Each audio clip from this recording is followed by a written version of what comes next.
videoda hamiləliyin 14-cü həftəsi haqqında danışacağım və videonun sonunda hamiləlikdə quru meyvələrin faydası və miqdarı haqqında məlumat verəcəm. Hamiləliyin 14-cü həftəsində dölün refleksləri inkişaf etməyə davam edir.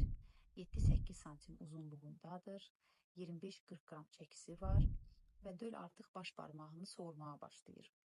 Mimikaları gəlişir, belə həfif bir reflektor gülümsəmə görə bilərik dölün üzündə.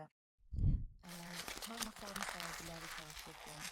Sümüklərində kalsium və maqnezium miqdarı artır. Qaraciyər, böbrəklər, dalaq aktiv fəaliyyət göstərir. Döl aktiv sidik ifraz edir. Hamilə özünü yaxşı hiss edir. Enerjisi artıb, aktivdir. Dərisində bir parlaqlıq var, hamiləlik parlaqlığı deyilir ona. O da hormonların artışı ilə əlaqəlidir. Kiçik bir qarın görünür, özəlliklə təkrar hamiləlikdirsə və hamilə artıq aktiv sportla məşğul olur.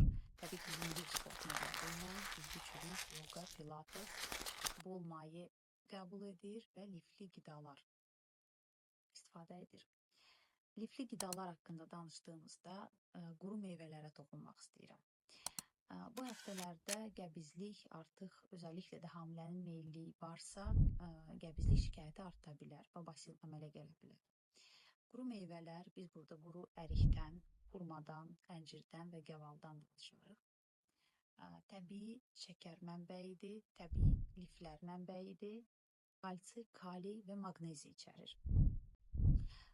Özəlliklə kaliyə gəldiyimizdə, kali və maqnezium, çünki kalsini biz süd məhsullarından da ala bilirik, amma kali və maqnezi daha çox quru meyvələrdən və qurudulmamış meyvələrdən alırıq. Ona görə, əgər pasiyentin qəbizliyi varsa, quru ərik, əncir, bunlar liflərlə çox zəngindir və gavalı axşamdan isladılaraq ki, biraz o quru meyvələr şişsin, sonradan bağırsaqda şişməsin, səhər istifadə oluna bilər. Ac qarnına, əgər mədə rahatsızlığı yoxdursa, ac qarnına istifadə oluna bilər.